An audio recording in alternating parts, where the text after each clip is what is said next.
마지막 발표는 특허 법원의 장현진 판사님께서 해주시겠습니다. 장현진 판사님을 단상 위로 모시겠습니다. 박수로 맞이해 주시죠.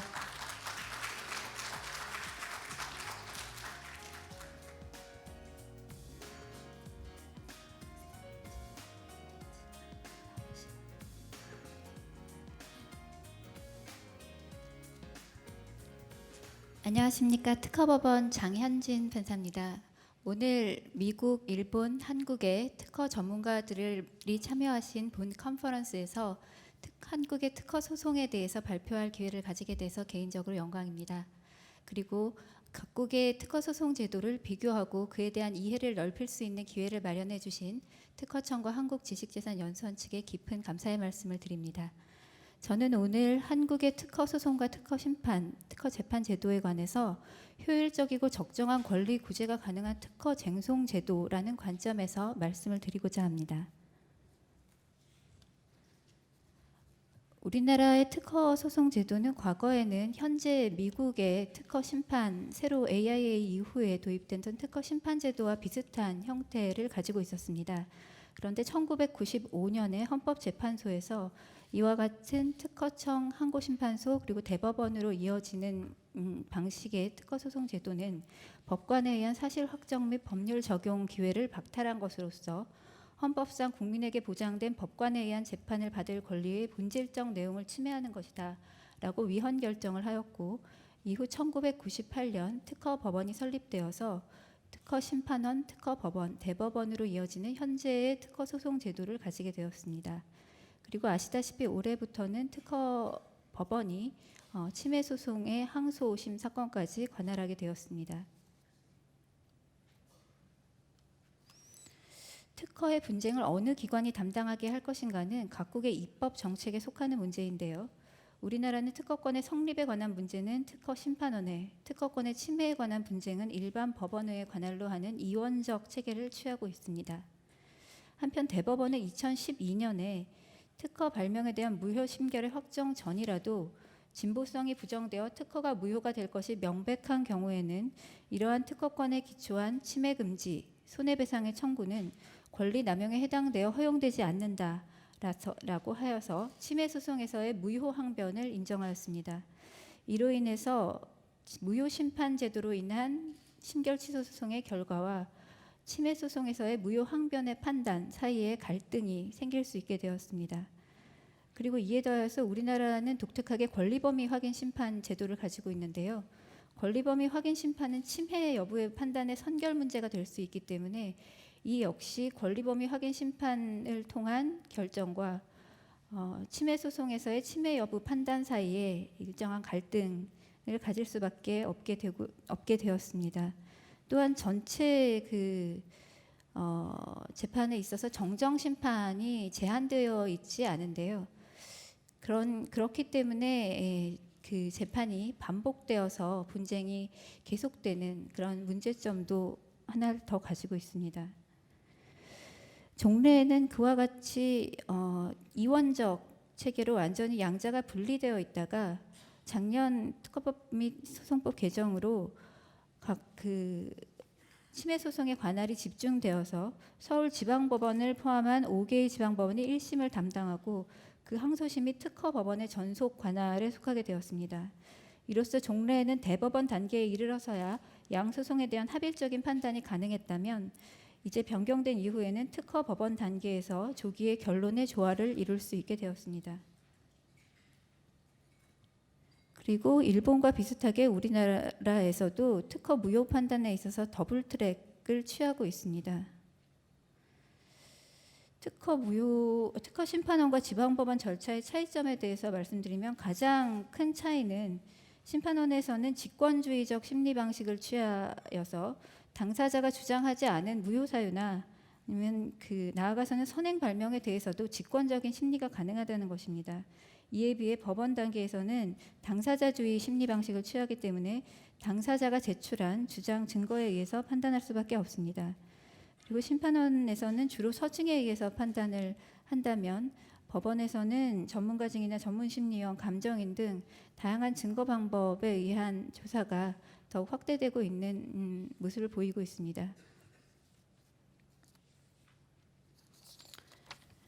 이러한 그 더블 트랙을 운영하는 이원적 체계에 관해서 미국 로버트 연방 대법원장이 쿠오조 사건에서 같은 문제를 해결하기 위해서 두 개의 다른 절차가 진행되어서 서로 다른 결과에 이를 수 있다는 것은 사법 시스템에 있어서 매우 이례적이라고 지적한 바와 같이 일반적인 민사 소송과는 사뭇 다른 그런 체계라고 할 수 있는데요.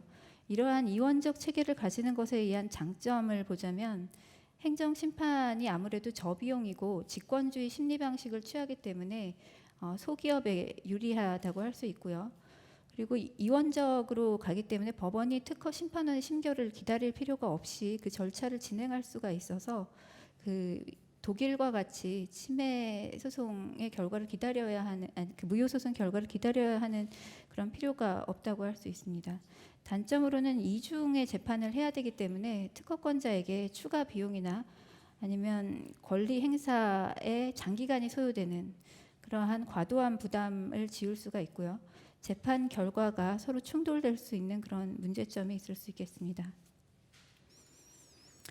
우리나라는 특허 심판원과 특허 법원의 관계에서 보면 서로 다른 기준을 오전 1, 2세션에서 계속 들으셨겠지만 청구항 해석이나 진보성 판단, 증명의 기준에 있어서 서로 다른 기준을 가지고 있는 미국과는 달리 특허 심판원과 법원의 기준이 상당히 비슷하고 일관된 그런 모습을 보이고 있습니다. 그 주된 이유 중에 하나는 이제 특허 심판원과 특허 법원의 인적 구성이 좀 비슷하기 때문이라고 할 수 있는데요. 종래 이제 특허 법원에 관해서 전문성이 부족하지 않느냐라는 그런 의구심이 있었던 것으로 알고 있습니다. 그런데 현재는 특허 법원에 재직 중인 판사 17명 중에 5명은 이공계 계통의 배경을 가지고 있습니다. 그리고 7명은 종래 특허 사건을 이미 담당했던 경험이 있고 현재 작년까지는 3년 동안의 특허법원의 재직 기간이 있었다면 올해부터는 희망에 따라서는 6년까지 특허법원에 재직할 수 있게 되었습니다. 또한 특허법원에는 21명의 기술 심리관과 조사관이 있습니다. 그 중에 16명은 다년간의 특허 심판원 심판관의 경험을 가지고 있고요. 특허 심판원에서 한 10건 정도를 처리해야 되는 같은 기간 안에 특허 법원에서는 한두 건을 집중적으로 검토를 하시기 때문에 이분들이 훨씬 심층적으로 연구를 할 수 있습니다. 특허 법원 단계에서. 따라서 현재로서는 특허 법원이 특허 심판원보다 전문성이 부족하다는 비판은 들어맞지 않는 면이 다소 있습니다. 현재 특허 쟁송제도와 관련하여서 두 가지가 이슈가 되고 있는데요. 하나는 새로운 증거의 제출을 가능하게 할 것이냐 법원 단계에서, 또 다른 하나는 올해 초에 있었던 이제 권리범위 확인 심판에서의 심판의 이익을 부정할 수 있느냐라는 두 가지 문제점이었는데요. 먼저 새로운 증거의 제출과 관련해서 제가 작년에 선고했던 사건 두 가지를 말씀드리겠습니다.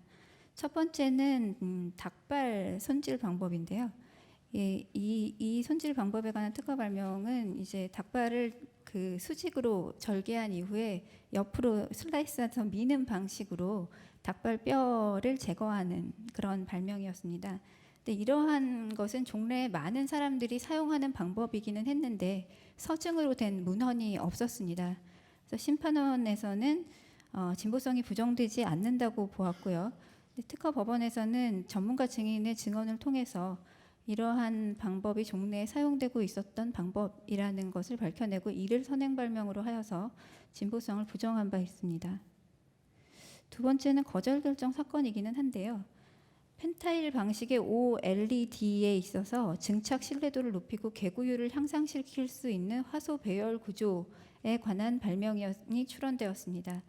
심결에서는 지금 방향이 오른쪽인지 왼쪽인지 모르겠는데 이 화살표가 시작하는 그쪽 방향이 RGB 방식의 선행 발명의 화소 배열 구조에 대한 것이었는데요. 그로부터 통상의 기술자가 왼쪽에 있는 그 화소 배열 구조를 쉽게 도출할 수 있다고 보아서 거절 결정을 유지했습니다.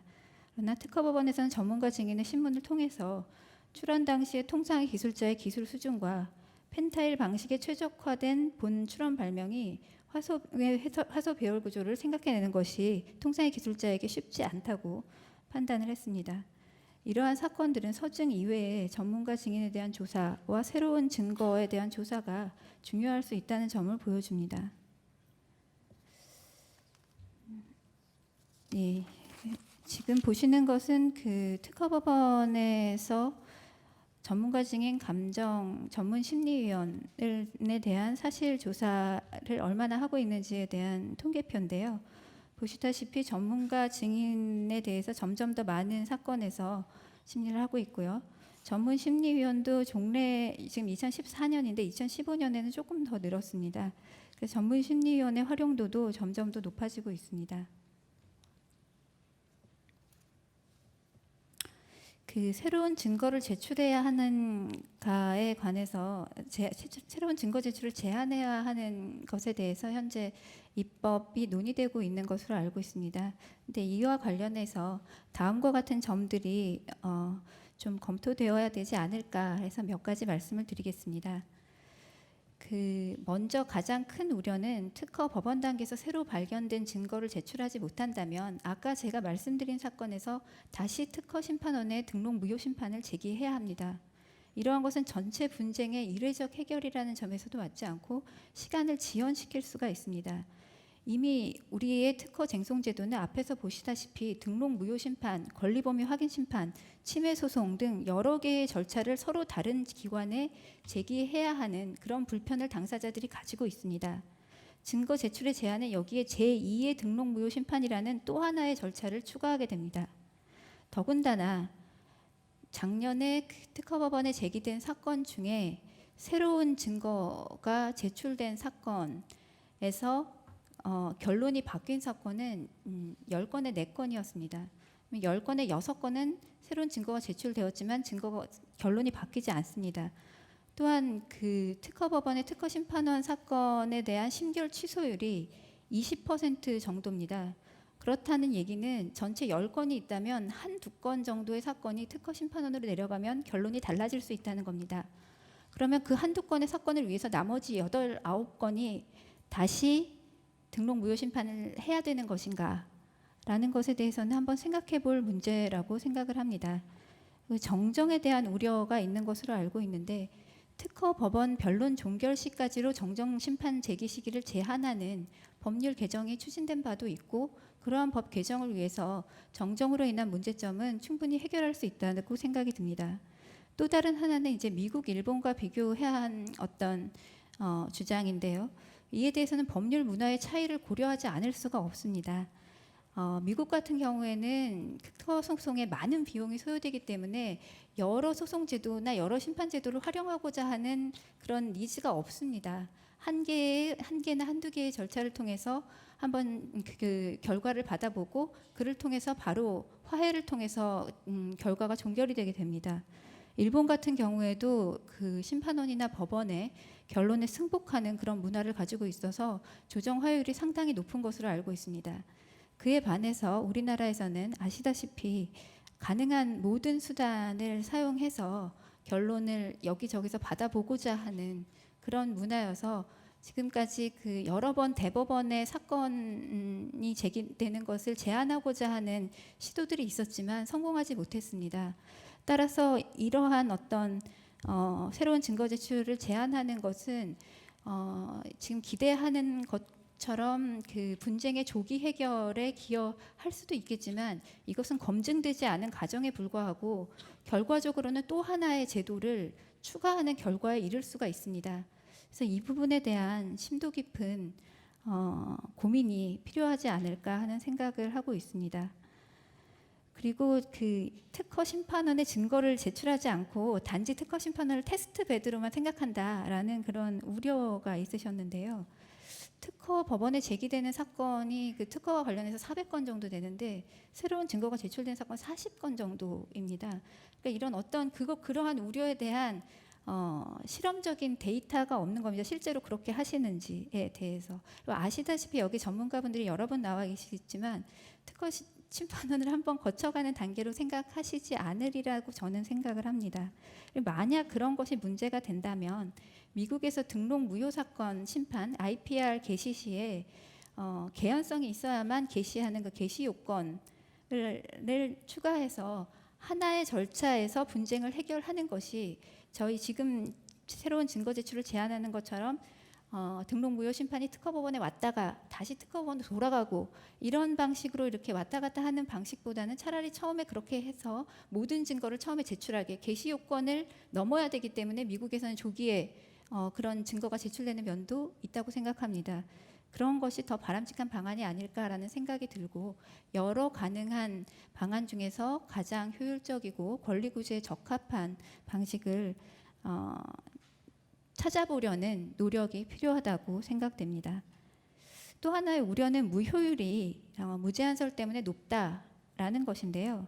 2014년에 특허심판원에 550건의 등록 무효 사건이 제기돼서 340건의 무효 판단이 있었습니다.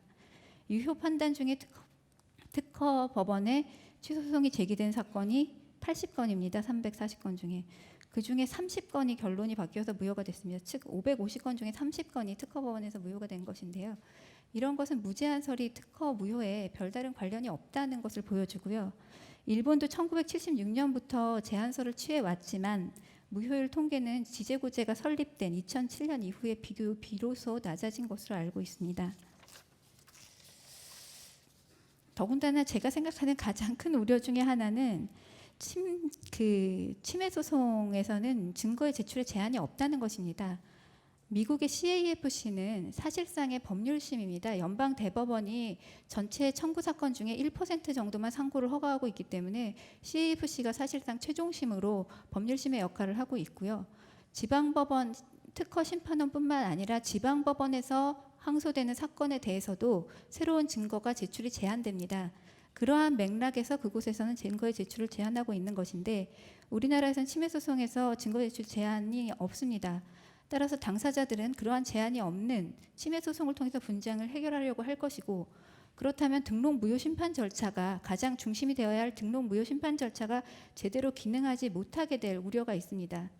아까 오전에 보셨겠지만 일본 지제고제에서는 침해 소송 항소 사건이 300건 정도 되고 등록 무효 사건의 심결 취소 사건 항소 사건이 침해 소송 항소 사건이 150건 정도 된다고 봤습니다. 우리나라에서는 심결 취소 소송은 더 많습니다. 450건 정도 되는데요. 이에 비해서 올해 이제 침해 소송이 처음 왔기 때문에 정확한 데이터는 없지만 서울 고등법원 등에 제기된 사건을 보면 한 80건 정도가 제기될 것으로 기대하고 있습니다. 그렇다는 것은 우리는 일본보다는 등록 무효 심판 소송 쪽에 더 많은 현재 그 특허 소송에 있어서 그것이 집중되어 있다고 할 수 있는데 이것을 만약에 일본과 같이 제한하고 한다면 저희도 침해 소송 쪽으로 더 많은 사건이 넘어가게 될 가능성이 있고 아직은 그러한 것이 이제 관할 집중이 얼마 되지 않아서 전문성이나 이런 면에서 과연 바람직한 것인가? 등록 무효 사건은 그래도 심판원과 특허법원을 거쳐서 가는 것이 더 바람직하지 않을까라는 우려가 있습니다. 예, 그리고 무제한설이 있는 저희 나라에서는 2002년부터 이미 확립되어 있는 실무입니다. 그래서 이러한 실무를 뒤집는다는 것은 커다란 영향을 가져올 것이기 때문에 그에 대한 고려도 필요하다고 생각됩니다. 일본 지제고제가 일본 대법원이 1976년에 그와 같이 제한설을 취한 것은 이것은 저의 개인적인 사견이기는 합니다만 당시에는 지제고제가 없어서 일반 지방법원이 특허 사건을 담당해야 했습니다. 그렇기 때문에 어떤 그 제한을 두어야 할 필요성이 있었던 것이고요. 그러나 우리나라에서는 이미 전에 1995년에 98년에 특허법원이 설립되어서 2002년에는 이미 특허법원이 그러한 사건을 담당할 수 있는 전문성을 가지고 있었기 때문에 이러한 방식의 무제한설이 저희에게 전체적으로 더 효율적이고 권리구제에 적합한 방식이다라는 판단이 있었다고 생각됩니다.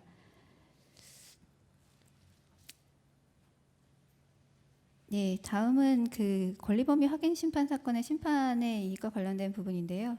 권리범위 확인 심판은 전 세계적으로 이제 이렇게 활성화되어 있는 나라는 그러니까 있는 나라도 몇 개 없지만 활성화되어 있는 나라는 우리나라밖에 없는 것으로 알고 있습니다. 이건 모두 다 아시는 사건이라서 제가 뭐 간단하게만 설명드리자면 1심 법원의 변론 종결 이후에 1심 법원에서 본인에게 불리한 심증을 가지고 있다고 생각한 당사자가 권리범위 확인 심판을 제기합니다.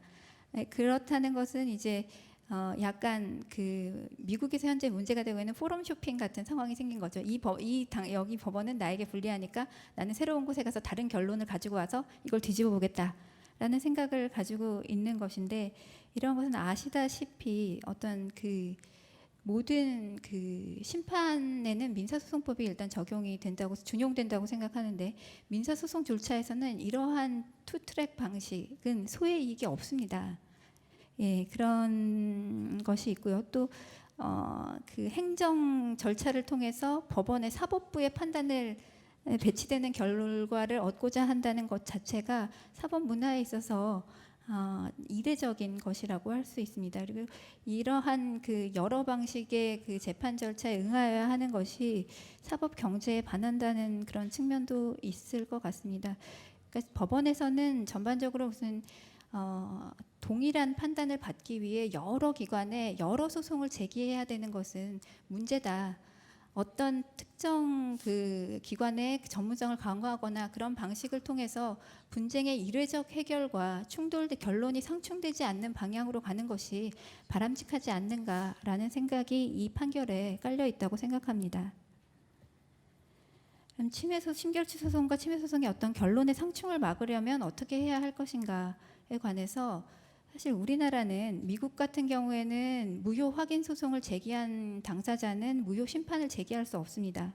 또 심판 청구의 개시 요건을 두고 있고요. 일본 같은 경우는 아까 설명 들으신 것처럼 특허 무효를 재심 사유로 하고 있지 않습니다. 이렇게 해서 분쟁의 상충을 결론의 상충을 막고 분쟁을 조기에 종결하려는 노력이 있는데, 우리나라는 사실 이러한 것은 없습니다. 전혀 없는 것은 맞는데 그에 비해서는 비교적 잘 돌아가고 있고 결론이 뭐 상충되거나 문제가 되는 케이스가 많지 않은데, 그것은 특허법 164조 1항에 있는 절차의 중지를 통해서 뭐 아니면 또는 사실상의 절차의 추정을 통해서 그 똑같은 절차가 중복돼서 진행되는 것을 지양하고자 하는 그런 노력이 있었다고 생각됩니다. 특허법 164조 1항은 심판 절차가 이제 중지할 수 있는 것을 규정하고 있고, 2항은 법원의 소송 절차가 중지하고 있는 것을 규정하고 있습니다. 지금까지는 뭐 소송이 제기된 경우에는 그 심판이 제기된 경우에 소송 절차에서 심판 결과를 보는 등의 방식으로 결론의 상충을 피하기 위해 노력을 해왔습니다. 그리고 또 하나는 이제 사실심인 특허법원 단계에서 올해부터 관할이 통합되어서 주장 증거 제출 정리가 가능하고 조화로운 결론에 도출할 수 있다는 것도 말씀드릴 수 있겠습니다. 마지막으로 말씀드리고 싶은 것은 특허법원이 최근 심리 매뉴얼 제정을 통해서 어떤 이러한 그 조기의 분쟁 조정 해결과 충돌 방지를 위해서 노력하고 있는 것을 말씀드리고 싶습니다. 침해 소송 심리 매뉴얼이기는 한데요. 예, 어떤 그 저희가 주장 및 당사자와 협의를 거쳐서 주장 및 증거의 제출 기한을 제한하고 있습니다. 이러한 그 매뉴얼은 올해 가능하다면 심결 취소 소송에서도 도입할 예정이고, 당사자와 협의를 거쳐서 주장 증거 선행 발명 정정 신청의 제출 시기를 제한하는 것도 고려하고 있다고 말씀드리고 싶습니다.